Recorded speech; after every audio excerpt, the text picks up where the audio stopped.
Hey, everybody! On the internet, it is I, Evil Apostate, coming to you from historic Austin, Texas, and the headquarters of the Association of Certified Fraud Examiners. This building behind me is the headquarters of the Association of the Certified Fraud Examiners, where, if you are worried that perhaps you or a loved one are victim of great deception and con, you can, contract with them, and they will go and they will try to figure it out and apply the mechanism of logic, reason, and rule of law to a situation. Is great resource for people who perhaps have been victimized by fraud. Is part of the theme for tonight, because tonight we are going to do something special. Yes, we are going to have face-to-face with Apostate, with Evil Apostate, face-to-face with Evil Apostate, where we discuss questions of church history. Now, many of you maybe saw historic Nauvoo broadcast with, big righteous businessman Apostle Quentin L. Cook, where he made big plug for people to buy Saints church history book written with the vocabulary of a third grader and with the standard of truth that is very befitting an Orwellian novel. Yes. And so he had his big thing. They covered 9 questions, and in the middle of all the questions, you're like, oh my goodness, this is so full of the crap that I have to shovel. It's crazy. The thing takes 45 minutes, so we're gonna do it right. We're going to give you, they say, oh, well, there's some questions we don't have answers to. We don't know. We have to wait till the millennium. No, you don't have to wait till millennium. You just come for Evil Apostate to give you answer. And that's what we'll do. So without further ado, let's look at first question. To get started, Elder Cook, would it be all right if we started with a bit of a tough question? Please, go ahead. Thank you. So some young adults feel that the church has been hiding information regarding historical events. And so this question coming from Idaho sums them up. Why isn't the church more open about some of the controversial things that happened at the start of the church? I have learned a lot of new things I did not know before, and I've been a member of the church my whole life. Some of the things I've learned have caused me to struggle with doubts and have no clear idea on where to get real answers. Thank you for that question. Oh, this is very good question. Now, you said you want to have the real answers, so that is why you are watching Evil Apostate face-to-face video, so you don't have to put up with long-winded, bloviating speech by paid historian. Yes. All right. Now, so the question is, has the church been hiding, troublesome parts in the history of the church? And the short answer is yes. Absolutely, they have been hiding it, because if they were to let everybody see all of the parts, then the people would come to the conclusion that Joseph Smith was a con artist. He made it all up. He was a religious charlatan, and then they would stop paying the tithing and stop going and obeying, and the thing would fall apart. So the answer is yes, the church is hiding the history. Some people say, hey, we wrote questions to general authorities and we did not hear back any answers. They never respond directly to question, and that is because they are doing what is known as the institutional equivalent of the Fifth Amendment. Now, the Fifth Amendment, when the criminal gets put on the trial and they want to ask him about his crimes, and he says, I plead the Fifth. And then he does not speak. That is because if he were to answer, it would incriminate himself. And the same thing is true for the church. People ask the questions, why Joseph Smith polygamy? Why Book of Mormon anachronisms? Why, the Book of Abraham does not match the papyrus? And the church, there is no answer for a long time. That is because it's the institutional equivalent of the Fifth Amendment.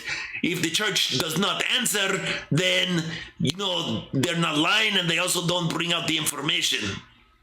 That's pretty much how it's worked, for 150 years of its history. But, recently they come out with church essays, and that is basically, distorting and creating irrational, illogical rationalizations that don't really pass muster if you actually go down and look into the footnotes and check out the cited references. So, short answer, yes, the church is hiding things. They will try to blame you for not knowing them when you finally discover them, but most of all, they don't want you to come to conclusion that Joseph Smith is the con artist, and that all the leaders since then have been basically exploiting people by capitalizing on the infrastructure that Joseph Smith put in place at the beginning.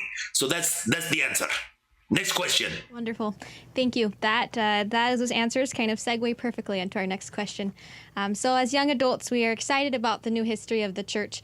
We have a question from California.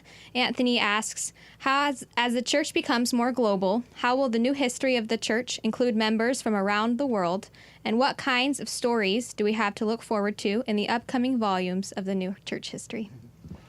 Oh, this is kind of fluff question, but it's a good question. It has good answer, and the answer is there will likely be lots of stories about, the church and its expansion in other parts of the world, and international stories of Mormons from other countries that happen because, Mormonism is decidedly a wealthy white American religion. It has spread its tentacles around the globe.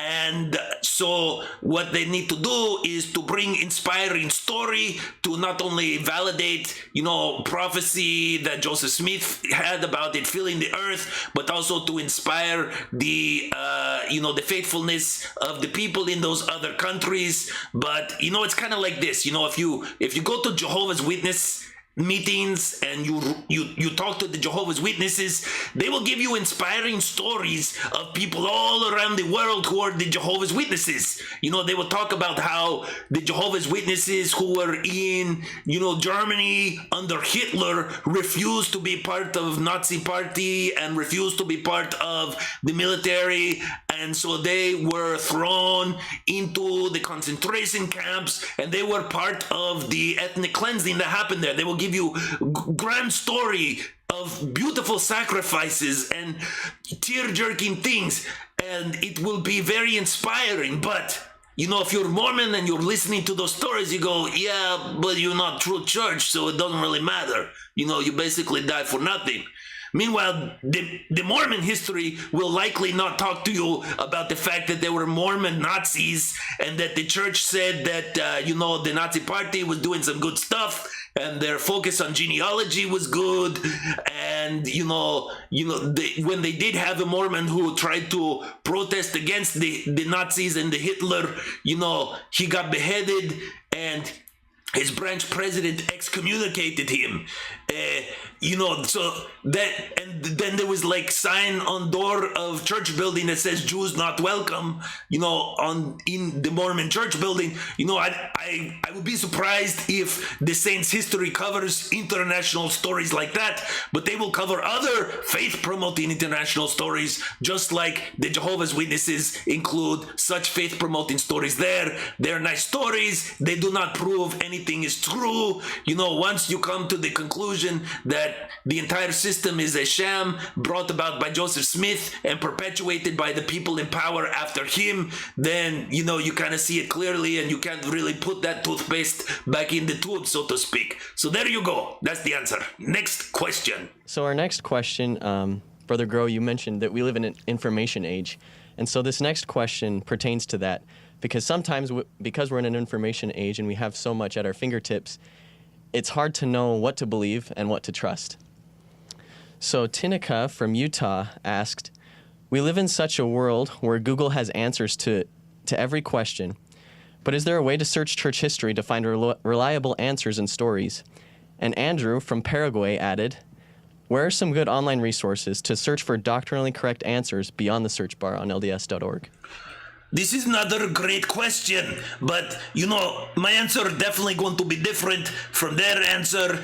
And basically, that's because one of the principles of evil apostasy is you think for yourself, you trust your judgment and your conscience, and you allow your decisions and your actions to follow the conclusions that come. And so, good resources beyond the search bar at lds.org. I'll tell you good research. Just Google it. You have a question, why did Joseph Smith marry a bunch of women? Just Google it. Start reading the different articles. Read from Fair Mormon Apologist, read from Gospel Topic Essay, and then also read from, like Mormon Think, read the CES letter, read the letter to my wife, read the utlm.org, go and listen to the Mormon Stories podcast, listen to The Year of Polygamy by Lindsay Hansen Park. Just look for information everywhere, and then trust your judgment. Like, they're going to try to tell you that Satan and the apostates are going to try to deceive you. You're not that stupid. All right, just study. Get the information and make your own decision. It's pretty much that simple. You can start with lds.org, but go to Google and try all the other sources too. You can go to bookstore and read, different books, and make sure you check out like footnotes, and be aware that just like they say, sometimes, evil people distort the history, the facts of history to make them less faith promoting. Just be aware that it is possible to distort history to be falsely faith promoting, and you just have to use your critical mind and figure that out, because I will tell you that happens. So that's it. Trust your judgment. Look everywhere. Next question. As you can imagine, we've received quite a few questions regarding polygamy. For example, a young adult from Utah asked, I've struggled for years to come to peace about polygamy in the early church. Why was it necessary for Joseph Smith and many other leaders to practice it? And Morgan from Florida added, what do I tell my family when they ask about polygamy in the early days of the church? They aren't generally satisfied with the, well, we don't practice it anymore answer. All right, Mormons, I hate to break it to you, but, the polygamy, it was basically excuse for Joseph to have sexual access to more women than his wife. You could look at, Fanny Alger, the first, quote unquote, bride of Joseph Smith. When you go back and look at the history, that was before the sealing power was even, quote unquote, restored. And there was no mention of sealings back then. The only reason they call it a marriage now is because historians in the church are kind of forced to say it was a marriage, because otherwise it was adultery, and pretty much Joseph Smith's own priesthood authority is impeached. So, a few years later, he figured out he could use religious framework to justify having secret sexual access to other women in the congregation. Now, you say, well, why would he do that? Nobody does that. Well, just go and take some time and study religious charlatans throughout history. David Koresh created religious framework so that he had sexual access to the members of his congregation in the Waco, Texas. There's all kinds of other religious fanatics and charlatans who always come up with some sort of religious justification for them to have unorthodox sexual access to people. And if you just think about, read Doctrine and Covenants section 132, it's a whole sham. There's no way that thing came from God. That's just basically coercive indoctrination and using a fake voice of God in order to get your jollies. And why did Joseph Smith marry other men's wives? Well, it's because he thought they were cute. you know, and you know he wanted a little bit of the strange, and so you know what do? You send the guy off on the mission. Oh, I take care of your wife when you're gone, and you know back then the wife's like, well, there's no way, I'm already married. He's like, oh well, I have the blessings of Joseph, I have the blessings of Abraham, and you know in the Bible they taught the plural marriage, so you know we can get it on. Is good, no problem, and that's just like if you heard, you know, David Koresh or other religious fanatic doing that, you'd say, oh, well, obviously he's fraud, he's con man, just, you know, exploiting the piety of the people. But, you know, for some reason, Mormons don't understand that that's what Joseph Smith did. It's pretty obvious to pretty much everybody else in the world. They hear the stories and they're like, what, you mean he married like 20 other women before his wife even knew that stuff was going on? And we're supposed to believe that was from God? Like, clearly he just wanted to get the jollies. Like, that's pretty straightforward. You know, you kind of have to really bend your brain in order to see anything else other than that. So that's the straightforward answer. Next question. Ooh, I forgot. You know, there was also like, you know, why did the other leaders have to do it too? Why did everyone have to do? Well, you know, once it got out, once other people discovered what he was doing, the gig was up. And, you know, he would either have to say, oh, well, I've been, you know, using fake religion excuses to, you know, get it on with many women, or he'd say, no, you too, you other leaders, you can also have these strange women that maybe we can call it, you know, a righteous thing if we give religious framework for it. And, you know, he even took men who would not do this by their common nature, but he imposed it as a command from God, citing his prophetic authority, and he inculcated other people who were already victims of his deception. And you can see this happen in any of those religious organizations where once the leader has come up with some sort of esoteric justification for unorthodox sexual access, then he inculcates the other people who believe he's a representative of God by telling them, you know, God says you got to do this too. And so, you know, you can look up like the Children of God is another organization that did crazy sex stuff. And, you know, you'll just see how it goes. All right. Let's go. So for our next question, we want to talk a little bit about the first vision of the prophet Joseph Smith. So Brooke from Idaho asked, why are the accounts of Joseph Smith's first vision a little different? Why do we use the version that we use? Why are they different? Well, I'll tell you why they're different. They're different because he didn't even think of, you know, creating this story of God visiting him. You know, they call this a theophany. He didn't even think of creating the theophany till several years later, and then he retrofitted it back. Okay, and you know, you can actually go and find other contemporaries of Joseph Smith who came out with theophany stories, you know, before Joseph Smith ever did. And Joseph Smith basically copied certain details from those stories and incorporated it into his own. And you know, the reason they're different is because he created the story first. I think that's the one you see in the journal in his own handwriting, and then with every retelling thereafter, it became more spectacular and more amazing. And, you know, they introduced more dramatic elements to make it a better story, a more compelling story. And so the differences basically just reflect that evolution of the story. But, you know, before then, you know, in the early days, the very, very earliest days of the church, like when the missionaries went out tracting, they didn't even know about any story of the you know, the first vision. That was like a total later addition. And so that is why the stories are different, and the one that, you know, God's used is the one that was the cleanest and had the most amazing dramatic elements and was the most consistent with the restoration narrative that the church, ultimately adopted. So, once you polish the turd, you pass it off and it gets swallowed better, right? Okay. But we have Caitlin Bourne. She sent in our question to us, and we're just going to read that here for you. Okay. So Caitlin asks, we know that the early saints had to work hard to build the Kirtland Temple so that the Savior might have a place to manifest himself and restore priesthood keys. With this in mind, would you teach us about the significance of those events and what the Lord would have us sacrifice as young adults so that we can benefit from those keys and feel a greater manifestation of the Savior in our lives? Okay, Mormons, this is the skinny, okay?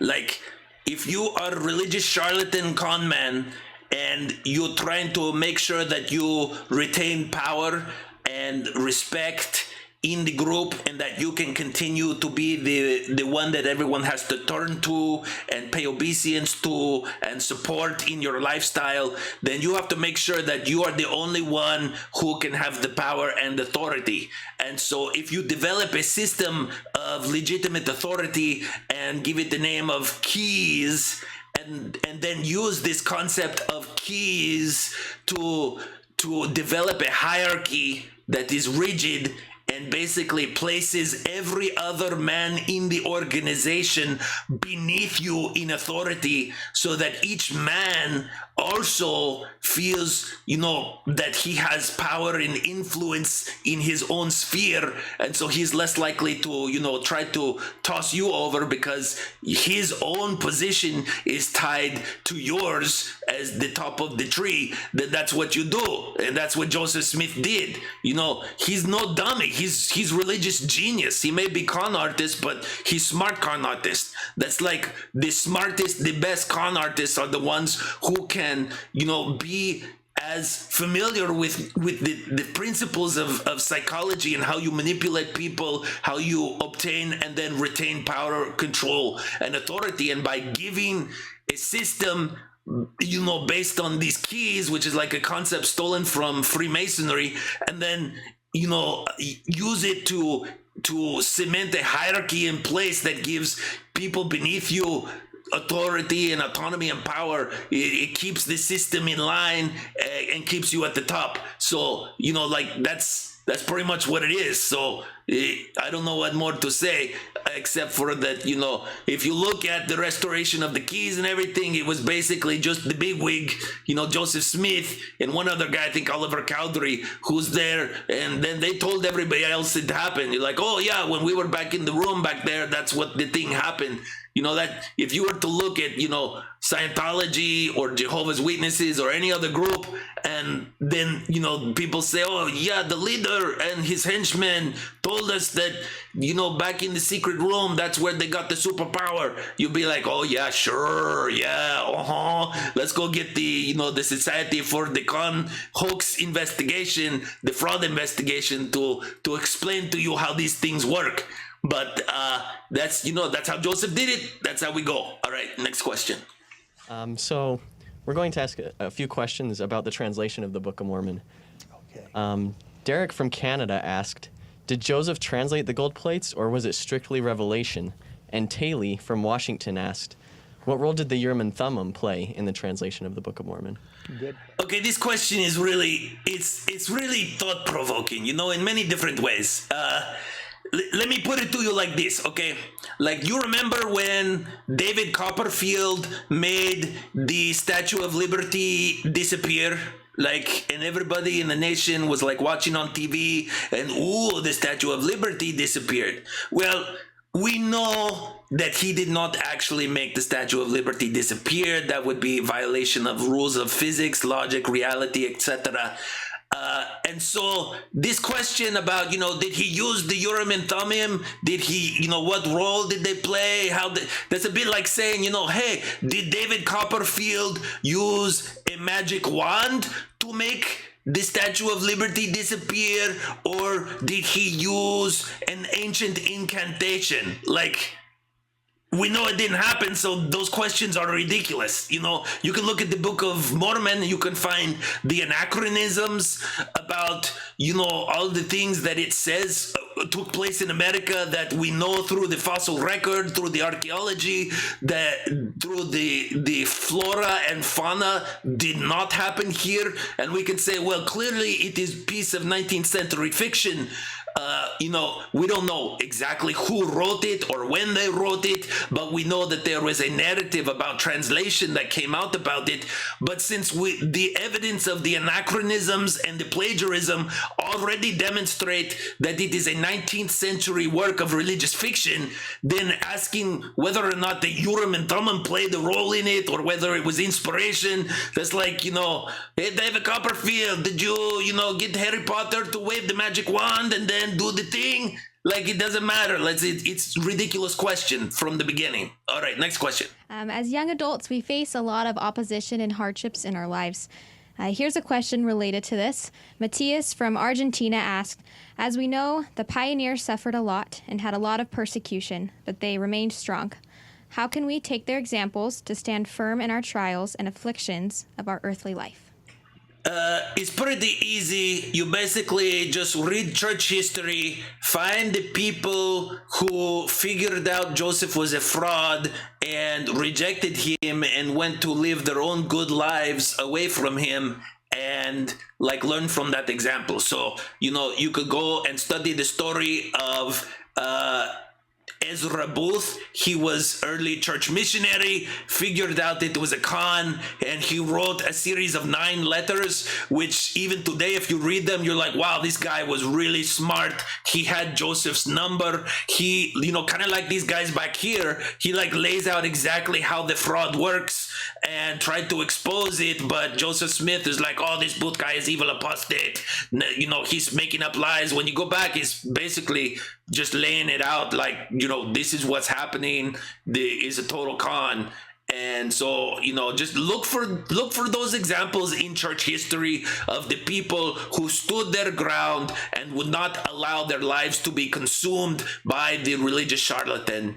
And those will be inspirational stories that will help you to stay safe yourself from deception and, make your own way. That's basically it.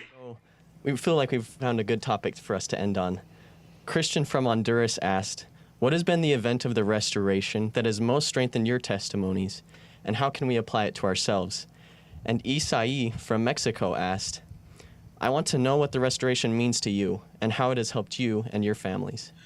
You're never really going to know how the restoration helped Elder Quentin Cook and his families, because that would require the church disclosing its finances, showing you, exactly what kind of expenses of Elder Cook they provide, revealing that they give free college to all of his children and grandchildren if they need it, free health care, free travel, housing expenses covered. If he ever needs, hip surgery, they cover that. He never has to worry a thing a day in his life for the rest of the life. He is living fat on the spoils of the system. So, those are lots of blessings that Elder Cook is getting, but, he's not going to tell you about that stuff because that's the behind the curtain. He's going to just allude to the stuff in front of the curtain.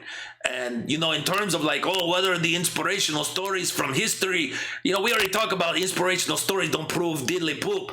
But, even Evil Apostate finds inspiration in, stories from, people like, the guy who exposed Joseph Smith and was very instrumental in, telling the world about polygamy, in making the novel expositor, William Law. He was a good guy, and you can read his writings, his interviews, and you can find a lot of inspiration from the fact that he came to terms with the fact that he had been deceived and he tried to do the right thing. And even when Joseph Smith came to him and tried to bring him in to the polygamy and stuff, he knew it was wrong and he rejected it, and he did not want to be any party of that type of deception. And when Joseph Smith started activities which were treasonous, in the Council of 50, you know, he didn't want to be part of it. So that these are all, you know, inspirational stories of a different nature than you will hear from President Cook or the other two paid shills next to him.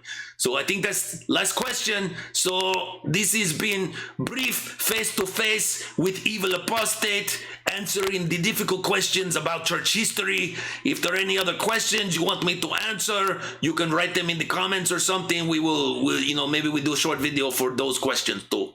Anyway, peace out, face-to-face out, Evil Apostate out.